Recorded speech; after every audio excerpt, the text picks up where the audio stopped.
والعاقبۃ للمتقین والصلاة والسلام علی رسولہ الکریم اما بعد اعوذ باللہ من الشیطان الرجیم بسم اللہ الرحمن الرحیم ما کان محمد ابا احد من رجالکم ولکن رسول اللہ وخاتم النبیین صدق اللہ العظیم۔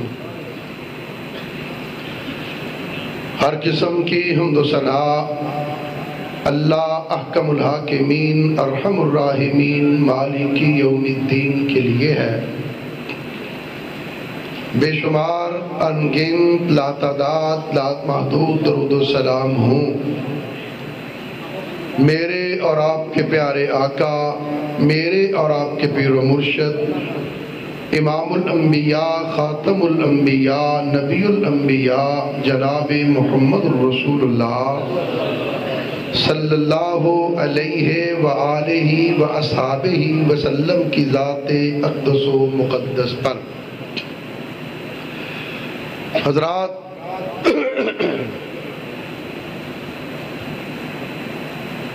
وقت گزرتے پتہ نہیں چلتا۔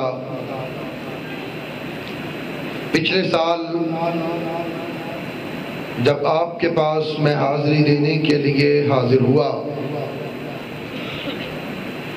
عزیزم محمد زید کے بھائی محمد زبیر بھی مسجد کے گیٹ پر آنے والے وقت سے لے کر روانگی تک وہ موجود رہے، لیکن وہ 20-22 سالہ نوجوان اللہ کو پیارا ہو گیا۔ میں دعا کرتا ہوں اللہ ہمارے اس بھائی زبیر کی مغفرت فرمائے، اللہ اس کے درجات کو بلند فرمائے۔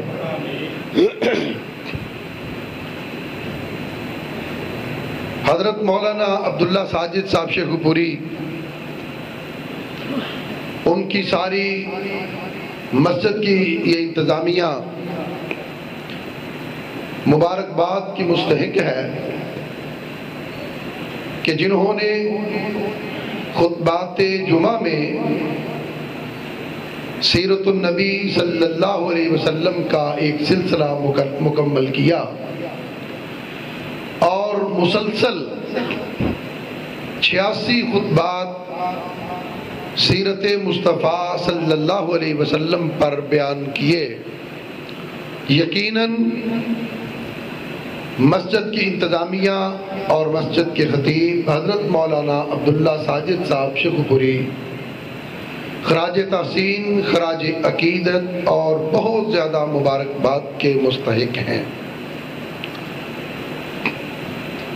میں چند منٹ آپ سے مخاطب ہوں گا،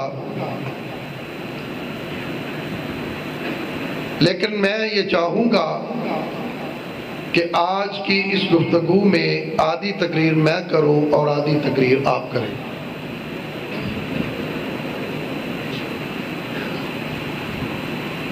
آدھی گفتگو میں کروں اور آدھی آپ کریں گے، جوش سے، جذبے سے، خلوص سے انشاءاللہ۔ 86 خطبات، 1.5 سال ایک ہی موضوع پر جمعہ پڑھانا اور سیرت النبی کے موضوع پر، یہ میرے نبی کی نبوت کا معجزہ ہے، یہ میرے آقا کی سیرت کا معجزہ ہے۔ آج 1,24,000 انبیاء روایات کے اندر موجود ہے، صحیح حدیث ہے، لیکن ان 1,24,000 انبیاء میں سے کتنے نبی ہیں جن کے نام آج زندہ ہیں؟ قرآن پاک نے 26 انبیاء کا ذکر کیا۔ عہد نامہ جدید اور عہد نامہ قدیم کے مشام الفہرست کو اگر اس میں ایڈ کر لیا جائے تو 78 کے قریب انبیاء کے نام ملتے ہیں۔ انبیاء کی سیرت، انبیاء کی زندگی، انبیاء کا دن، انبیاء کی راتیں، انبیاء کے لیل، انبیاء کے نہار، وہ ملنا تو دور کی بات ہے، انبیاء کے نام تک محفوظ نہیں۔ ان کی زندگی، سیرت، وہ کیسے محفوظ ہوگی؟ اور پھر آپ یہ بات بھی جانتے ہیں کہ ایک ہی وقت میں، ایک ہی علاقے میں کئی انبیاء تشریف لائے۔ ابراہیم علیہ السلام بھی نبی تھے، ان کے بیٹے اسماعیل علیہ السلام بھی نبی تھے، ان کے بیٹے اسحاق علیہ السلام بھی نبی تھے، یعقوب علیہ السلام بھی نبی تھے، ان کے بیٹے یوسف علیہ السلام بھی نبی تھے، موسیٰ علیہ السلام بھی نبی تھے، ان کے بھائی ہارون علیہ السلام بھی نبی تھے، حضرت عیسیٰ علیہ السلام بھی نبی تھے، ان کی سگی خالہ کے بیٹے حضرت یحییٰ علیہ السلام بھی نبی تھے۔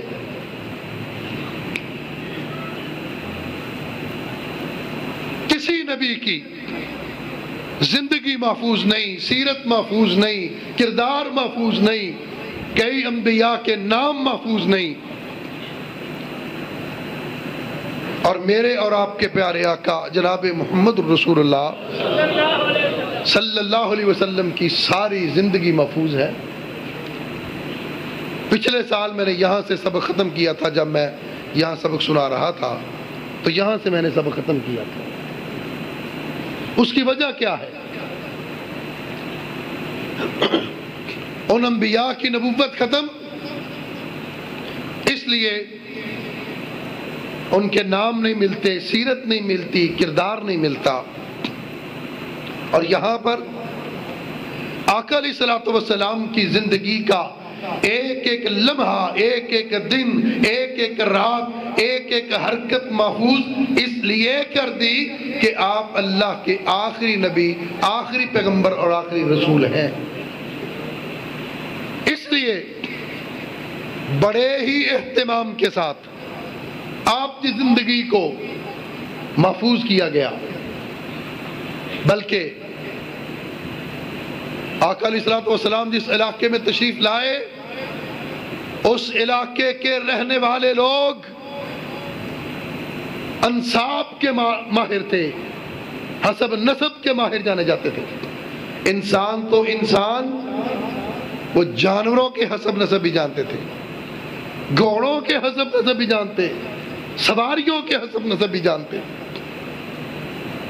اس علاقے کے اندر آقا علیہ السلام کی ولادت ہوئی اور آپ کی تشریف آوری ہوئی۔ اور پھر آپ بھی محفوظ، آپ کا حسب بھی، آپ کا نسب بھی، آپ کا خاندان بھی۔ دوسرے انبیاء نام نہیں ملتے، زندگی نہیں ملتی۔ حضرت عیسیٰ علیہ السلام کی ساری زندگی کو جو مستند روایات میں ہے، انسائکلوپیڈیا آف برٹانیکا کے مطابق جمع کیا جائے تو 50 دن سے زیادہ زندگی حضرت عیسیٰ علیہ السلام کی نہیں ملتی۔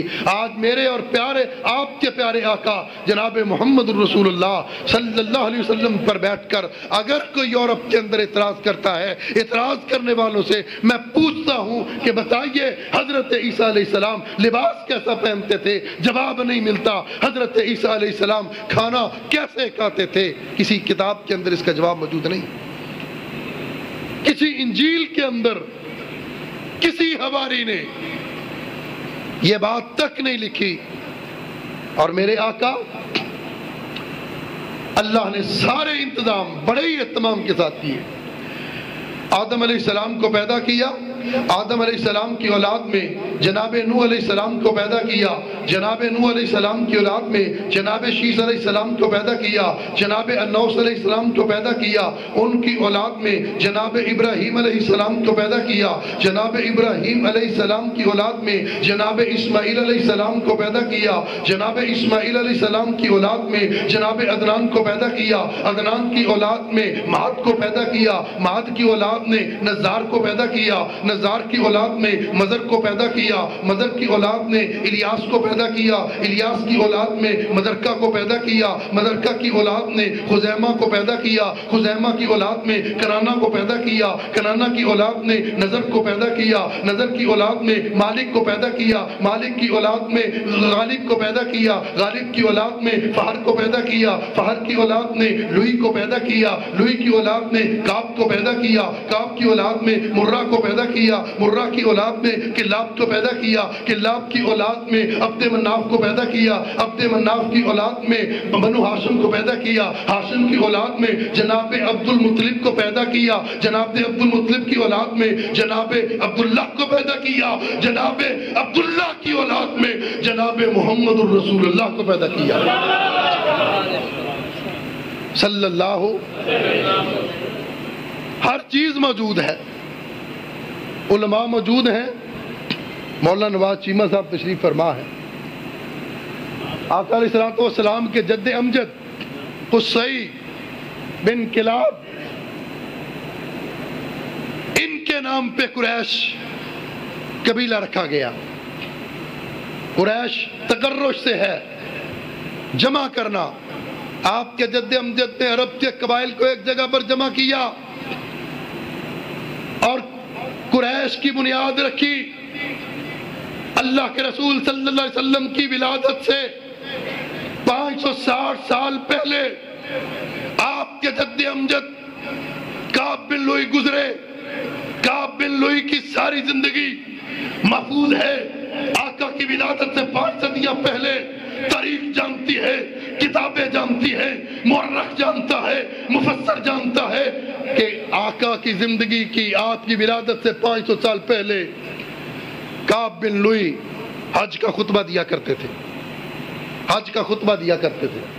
اور یہ جو ابھی خطبے کے اندر مولانا سیف اللہ خالد صاحب نے اما بعد کا لفظ پڑھا، یہ اما بعد کا لفظ سب سے پہلے آقا علیہ السلام کے جد امجد کعب بن لوئی نے پڑھا تھا، اور اللہ کے رسول صلی اللہ علیہ وسلم نے اس کو برقرار رکھا اور اپنے خطبے کے اندر بھی اس کو ایڈ رکھا۔ 560 سال پہلے کعب بن لوئی کی ملاقات حضرت عیسیٰ علیہ السلام کے حواریوں کے ساتھ بھی ثابت ہے۔ ایک ایک شخصیت محفوظ، آپ کے خاندان کے، حسب کے، نسب کے، جناب عدنان سے لے کر جناب عبداللہ تک ہر چیز محفوظ۔ کیوں؟ کہ اس پر نبوت کا دروازہ بند ہونا تھا، نبوت ختم ہونی تھی، اور اللہ نے اپنے محبوب کی نبوت کو، سیرت کو محفوظ کر کے دنیا کے سامنے پیش کیا۔ اور پھر ذرا غور کیجئے، کیونکہ وقت کم ہے، مولانا نواز چیمہ صاحب کافی دیر سے تشریف فرما ہے۔ آقا علیہ السلام نے فرمایا میری امت میں 30 کذاب ہوں گے، وہ دجال ہوں گے، جھوٹی نبوت کا دعویٰ کریں گے۔ جھوٹی نبوت کا دعویٰ کیا مسیلمہ کذاب نے بھی کیا، طلحہ اسدی نے بھی کیا، اسود انسی نے بھی کیا۔ یہ سارے جھوٹے داعیان نبوت دجال تھے، کذاب تھے، کافر تھے، کافر بھی تھے۔ لیکن اس بر صغیر کے اندر جس شخص نے جھوٹی نبوت کا دعویٰ کیا، مرزا غلام قادیانی، میں ڈنکے کی چوٹ پر کہتا ہوں، مسیلمہ کذاب، طلحہ اسدی، اسود انسی اتنے بڑے دجال نہیں جتنا بڑا دجال غلام قادیانی گزرا۔ مسیلمہ کذاب اتنا بڑا لعنتی نہیں جتنا بڑا لعنتی یہ مرزا قادیانی گزرا۔ یہ اسود انسی اتنا بڑا لعنتی اور ملعون نہیں جتنا بڑا ملعون مرزا غلام قادیانی گزرا۔ اس پر دلائل رکھتا ہوں، اس لیے کہ مسیلمہ کذاب نے نبوت کا دعویٰ کیا، اس کے شیطان نے اندر سے بھڑکایا، اس نے نبوت کا دعویٰ کر دیا۔ نبوت کا دعویٰ کرنے سے پہلے، نبوت کا دعویٰ کرنے کے بعد اس شخص نے اپنے آپ کو لعنتی نہیں کہا۔ غلام قادیانی اتنا بڑا دجال تھا، اتنا بڑا کذاب تھا، اتنا بڑا ملعون تھا کہ جس نے اپنے آپ کو خود لعنتی کہا۔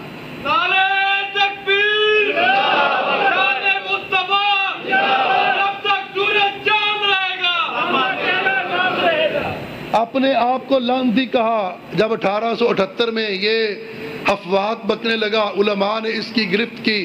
اس نے کہا محمد الرسول اللہ صلی اللہ علیہ وسلم کے بعد جو شخص جس معنی میں، جس انداز میں، جس لفظ میں نبوت کا دعویٰ کرے وہ لعنتی ہے، ملعون ہے.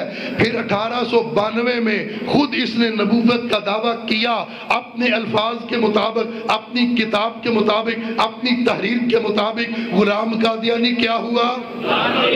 کیا ہوا؟ کیا ہوا؟ لعنتی. اور پھر اس وقت اور بھی بڑے علماء تھے، اور بھی بڑی شخصیات تھیں. اس کو انگریز نے نبوت کے منصب پر فائز کیوں کیا؟ بڑے بڑے خوبصورت تھے، بڑے بڑے پڑھے لکھے لوگ تھے. یہ پہنگا، یہ فیمچی، نشئی، 15 روپے ماہانہ پہ سیالکوٹ کی کچہریوں میں منشی گیری کرنے والا، وکیل کے پیچھے فائلیں اٹھا کے پھرنے والا، سارا دن جھوٹ بولنے والا یہ شخص، اس کو نبی کیوں بنایا اس انگریز نے؟ یہ بات قابل غور ہے. اس سے انگریز نے 2 فائدے لیے. ایک یہ فائدہ لیا، اس کے ذریعے جہاد کے اعلان کو ختم کروایا، جہاد کو ختم کروایا. اور دوسرا فائدہ اس سے انگریز نے یہ لیا کہ معاذ اللہ استغفر اللہ، انگریز نے دنیا کو یہ بتانا چاہا جس نبی کے نام پر لوگ مرتے ہیں، جس نبی کے نام پر تم والدین قربان کرتے ہو، جس نبی کے نام پر تم اپنی اولادوں کو قربان کرتے ہو، وہ ایسا نبی ہوتا ہے. نبی کی شخصیت کو مجروح کرنے کے لیے بھیج دیں آج. نبی کی شخصیت کو مجروح کرنے کے لیے انگریز نے اس پودے کو کاشت کیا. مسیلمہ کذاب کے اندر کے شیطان نے اسے بھڑکایا، نبوت کا دعویٰ کر دیا. غلام قادیانی مسیلمہ کذاب سے بڑا لعنتی، دجال، کذاب، خناس اس لیے ہے اندر کے شیطان نے بھڑکایا تھا. یہ انگریز کا ایجنٹ بن کے بھی نبوت کے دروازے پہ نقب لگانے آیا تھا، اس لیے اس سے بڑا یہ لعنتی ہے. لیکن ہوا کیا؟ الحمدللہ میرے مسلک کی تاریخ شاندار ہے، میری جماعت کا ماضی روشن ہے. سب سے پہلے جس نے مرزا قادیانی پر کفر کا فتویٰ لگایا، الحمدللہ میرے مسلک کے سرخیل مولانا محمد حسین بٹالوی رحمت اللہ علیہ تھے. سب سے پہلے جس نے ان کے فتوے کی توثیق کی سید نذیر حسین دہلوی محدث رحمت اللہ علیہ تھے. اور پھر 200 علماء نے حضرت کے فتوے کی تصدیق بھی کی. الحمدللہ یہ میرے مسلک کا اعزاز ہے. سب سے پہلے غلام قادیانی کو جس شخص نے مباہلے کا چیلنج دیا وہ مولانا ثناء اللہ امر تسری تھے. سب سے پہلے مرزا قادیانی کے ساتھ جس شخص نے باقاعدہ مناظرہ کیا وہ مولانا بشیر شاہ سوانی رحمت اللہ علیہ تھے. جس شخص نے سب سے پہلے تحریری طور پر مرزائیت کے کفر کا مطالبہ کیا میری جماعت کے سرخیل مولانا محمد حنیف ندوی تھے. جس شخص نے سب سے پہلے سب سے زیادہ کتابیں مرزا قادیانی کے خلاف لکھی ابراہیم میر سیالکوٹی رحمت اللہ علیہ تھے. جس شخص نے سب سے پہلے عربی زبان کے اندر مرزا کے دجل کو، قادیانیت کے اس کفر کو دنیا کے سامنے بے نقاب کیا شہید اسلام علامہ احسان الہی ظہیر شہید رحمت اللہ علیہ تھے.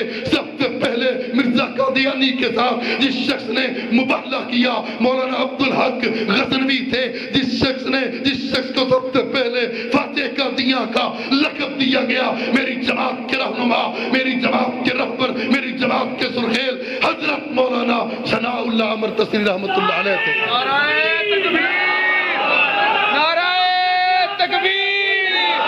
علماء اہل حدیث، علماء اہل حدیث، علماء اہل حدیث، یہ میری تاریخ ہے. اہل حدیث تاجدار ختم نبوت، تاجدار ختم نبوت، تاجدار ختم نبوت حضرت مولانا بابر فاروق رحیمی صاحب مرکزی جمعیت اہل حدیث پاکستان. یہ میرے مسلک کی تاریخ ہے, یہ میرے مسلک کا کردار ہے, یہ میرے اکابر ہیں. بات یہاں تک نہیں رکی. 1953 کے اندر بریلوی مکتبہ فکر, دیوبندی مکتبہ فکر, شیعہ مکتبہ فکر, اہل حدیث مکتبہ فکر پر مشترکہ مجلس عمل تشکیل دی گئی, اور مجھے اعزاز حاصل ہے مرکزی جمعیت اہل حدیث پاکستان کے امیر سید داؤد غزنوی رحمت اللہ علیہ اس مشترکہ مجلس عمل کے سب سے پہلے ناظم اعلیٰ بنے. اس 1953 کی تحریک میں میرے اکابر نے گرفتاریاں دی. مولانا محمد حسین شیخو پوری گرفتار ہوئے, مولانا عبدالقادر روپڑی گرفتار ہوئے, مولانا معین الدین لکھوی گرفتار ہوئے, علامہ یوسف کلکتوی گرفتار ہوئے, مولانا عبد الرحیم اشرف گرفتار ہوئے. میں لمبی تاریخ کی بات نہیں کرتا. فیصل آباد کے رہنے والوں, تمہارا اعزاز ہے. فیصل آباد کا ایک گاؤں چھتی چک, ایک گاؤں سے میری جماعت کے 100 علماء نے ختم نبوت کے لیے بیڑیاں پہنی, ہتھ کڑیاں پہن کے نعرہ لگایا, قادیانی کافر ہے, کافر ہے, کافر ہے, کافر کافر کافر کافر کافر. بیڑیاں پہن کے کیا کہا؟ قادیانی. اور باہر لے نہیں پتا لگا, اور جو باہر بندے بیٹھے نا, قادیانی. ہاتھ کڑیاں پہن کے میری جماعت کے علماء نے کیا نعرہ لگایا؟ قادیانی. جیلوں میں جا کے کیا کہا؟ قادیانی. کہتے ہیں جی یہ مولوی کافر کافر کرتے ہیں, ان کو اور کام ہی کوئی نہیں. قادیانیوں کو کافر کہنا پاکستان کا قانون ہے. قادیانیوں کو کافر کہنا پاکستان کا آئین ہے. پاکستان کا قانون میں نے نہیں بنایا, مولانا عبداللہ ساجد شیخو پوری نے نہیں بنایا, مولانا عبداللہ شیخو پوری نے نہیں بنایا, پروفیسر ساجد میر صاحب نے نہیں بنایا. یہ قانون بن کیسے گیا؟ ذرا غور کرنا. 30 جون 1974 کو پارلیمنٹ کے اندر ایک بل پیش ہوتا ہے, پرائیویٹ بل. اس بل پر قومی اسمبلی کے 28 اجلاس ہوئے, 91 نشستیں ہوئیں. 11 دن پاکستان میں قادیانیوں کے سربراہ کو سوالوں کے جواب دینے کے لیے وقت دیا گیا, اپنے حق میں دلائل کے لیے وقت دیا گیا. پاکستان میں قادیانیوں کا سربراہ قومی اسمبلی کے اندر 11 دن تک اپنے حق میں بولتا رہا. قادیانیوں کا لاہوری گروپ 17 گھنٹے اپنے حق میں بولتا رہا. 2 ماہ تک قومی اسمبلی کا اجلاس چلتا ہے. 5 اور 6 ستمبر کو 2 دن یحییٰ بختیار پاکستان کے اٹارنی جنرل نے اس بحث کو سمیٹا. 7 ستمبر 1974 کو ذوالفقار علی بھٹو مائک پر آئے, خطاب دیا اور دنیا کو بتا دیا, پاکستان کے اندر لکھ دیا, قانون کا حصہ بنا دیا کہ قادیانی قادیانی قادیانی. اب میں پوچھنا چاہتا ہوں, لبرل طبقے سے سوال کرتا ہوں, میں ملحدوں سے میں سوال کرتا ہوں, سیکولروں سے, بتائیے یحییٰ بختیار 1974 کے اندر اس وقت کا اٹارنی جنرل کس مدرسے کا فارغ تھا؟ کوئی مولوی تھا؟ کوئی حافظ تھا؟ بتائیے. اس وقت اپوزیشن لیڈر ولی خان تھا. ولی خان کس مدرسے کا فارغ تھا؟ کس مسجد کا خطیب اور امام تھا؟ اس وقت کا وزیر اعظم ذوالفقار علی بھٹو کہاں کا مولوی, کہاں کا خطیب تھا؟ مجھے کہنے دو. یحییٰ بختیار سیکولر تھا, ولی خان اپوزیشن لیڈر سیکولر تھا, پاکستان کا وزیر اعظم ذوالفقار علی بھٹو سیکولر تھا. ان سیکولروں کے ہاتھوں رب ذوالجلال نے ختم نبوت کی حفاظت کی. قادیانیت کے کفر کا اعلان کروانا, ان سیکولروں سے قادیانیت کے کفر پر مہر لگانا. اور لوگوں, میرے آقا کی ختم نبوت اور نبوت کا معجزہ ہے. ختم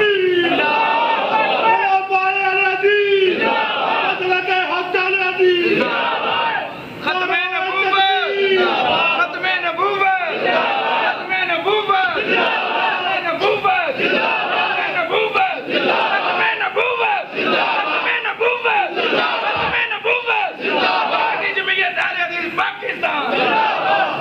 علماء موجود ہیں، ایک دعویٰ کرنے لگا ہوں۔ دعویٰ میرا یہ ہے، ختم نبوت کا موضوع بڑا عظیم موضوع ہے۔ ختم نبوت کے ساتھ قادیانیوں کو نہ ٹچ نہ کرو، ان کو ساتھ مکس نہ کرو۔ ختم نبوت بہت عظمت والا موضوع، یہ گندے غلیظ لوگ مرزا غلام قادیانی کو کافر کیوں کہتے ہیں؟ میرا دعویٰ ہے، میرا دعویٰ یہ ہے، لکھ لو، نوٹ کر لو، اگر مرزا غلام قادیانی نبوت کا دعویٰ نہ بھی کرتا تب بھی وہ کافر تھا۔ چیمہ صاحب بیٹھے نہیں، غور نہیں کر رہے، غلطیاں بھی نہیں کرنی ہیں بات۔ غلام قادیانی نبوت کا دعویٰ نہ بھی کرتا، پھر بھی کیسے؟ جو اللہ کا گستاخ ہو وہ مسلمان ہے کہ کافر؟ جو انبیاء کا گستاخ ہو وہ مسلمان ہے کہ کافر؟ صحابہ کا گستاخ مسلمان ہے کہ کافر؟ اہل بیت کا گستاخ مسلمان ہے یا کافر؟ یہ لعنتی غلام قادیانی، یہ دجال غلام قادیانی، یہ خبیث غلام قادیانی، یہ خناس غلام قادیانی، یہ کافر غلام قادیانی اپنی کتاب کے اندر بکتا ہے، رب نے کہا مرزا انت منی بمنزلتی اولادی، مرزا تو میرے لیے میری اولاد کی طرح ہے۔ جو اللہ کی اولاد کہے، اللہ کی اولاد قرار دے، اللہ کو اولاد والا کہے، بتائیے وہ مسلمان ہے کہ کافر؟ باہر والے نہیں بول رہے، باہر سپیکر چل رہے، آواز آ رہی ہے باہر؟ جو اللہ کا گستاخ ہے، جو کہے اللہ کی اولاد ہے، جو کہے میں اللہ کی اولاد ہوں، جو کہے رب نے کہا مرزا اسمع ولدی، میرے بچے، میرے بیٹے، میری بات کو سن، جو اپنے آپ کو رب کا بیٹا کہے، رب کی اولاد کہے، رب کی اولاد مانے تسلیم کرے، بتائیے اعلان کیجئے ڈنکے کی چوٹ پر وہ مسلمان ہے یا کافر؟ مسلمان ہے یا کافر؟ قادیانی مسلمان ہے یا کافر؟ یہ غلام قادیانی مسلمان ہے یا کافر؟ کوئی نبی ایسا نہیں، کوئی نبی ایسا نہیں جو اس کی بکواس سے، اس کی الزام تراشیوں سے محفوظ نہ رہا ہو۔ خواتین موجود ہیں، میں کوئی حوالہ نہیں دیتا، سن رہی ہیں، علماء سے پوچھ لیں۔ ایک بات کرتا ہوں، سارے انبیاء کی اس نے جب مشترکہ گستاخی کی، کہنے لگا کہ سارے انبیاء کو ایک اللہ نے 3 لاکھ معجزے عطا کیے، مجھ مرزے کو اکیلے کو 10 لاکھ معجزے عطا کیے۔ انبیاء کا گستاخ مسلمان ہے یا کافر؟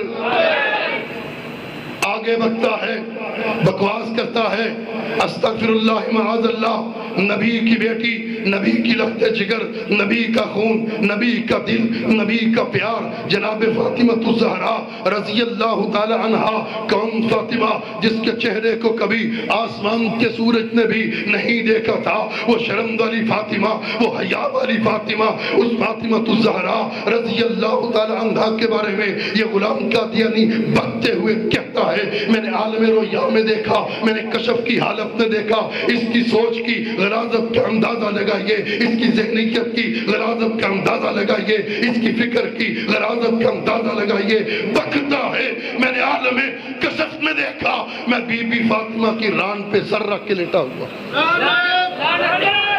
بی بی فاطمہ کا گستاخ مسلمان ہے یا کافر؟ ذرا زور سے بولے، مسلمان ہے یا کافر؟ غلام قادیانی مسلمان ہے یا کافر؟